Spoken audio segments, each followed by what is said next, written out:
સુરતના ડિમોલિશનમાં સોપારી કાંડની ચર્ચા વચ્ચે ચોંકાવનારો ખુલાસો થયો છે, જેને સુરત સહિત સમગ્ર ગુજરાતના વહીવટી પ્રશાસનમાં ભૂકંપ લાવી દીધો છે. નાસિરનગરના વિવાદાસ્પદ અને ચર્ચાસ્પદ ડિમોલિશનમાં ખળભળાટ મચાવનારો ખુલાસો કર્યો છે સસ્પેન્ડેડ એક્ઝિક્યુટિવ ઇજનેર સુજલ પ્રજાપતિએ. સુરત મનપાના સસ્પેન્ડેડ એક્ઝિક્યુટિવ ઇજનેર સુજલ પ્રજાપતિએ પોતાના સસ્પેન્શન ઓર્ડર સામે રીતસર મોરચો માંડ્યો. સુજલ પ્રજાપતિએ ગુજરાત હાઈકોર્ટમાં સ્પેશિયલ સિવિલ એપ્લિકેશન દાખલ કરી સસ્પેન્શનના આદેશને કાયદાકીય રીતે પડકાર્યો છે. સુજલ પ્રજાપતિએ હાઈકોર્ટ સમક્ષ દાખલ કરેલી રીટ પિટિશનમાં મનપા તરફથી કરાયેલી સસ્પેન્શનની સમગ્ર પ્રક્રિયાને પૂર્વગ્રહયુક્ત અને એકતરફી ગણાવી અને સન્માનપૂર્વક પુનઃસ્થાપિત કરવામાં આવે તેવી દાદ માંગી. પિટિશનરે દાવો કર્યો છે કે નિયમોનું ઉલ્લંઘન કરીને માત્ર બલીનો બકરો બનાવવાની દાનતથી જ આ સસ્પેન્શનની આકરી અને આકસ્મિક કાર્યવાહી કરવામાં આવી છે.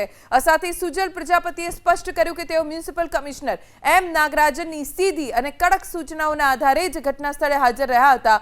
પોતાના ગંભીર દાવાના સમર્થનમાં તેમણે કોર્ટ સમક્ષ અત્યંત મહત્વના ડિજિટલ પુરાવા જેવા કે વોટ્સએપ ચેટ્સ અને અન્ય સત્તાવાર સંચાર માધ્યમોથી મળેલી તમામ સૂચનાઓની નકલો રજૂ કરી.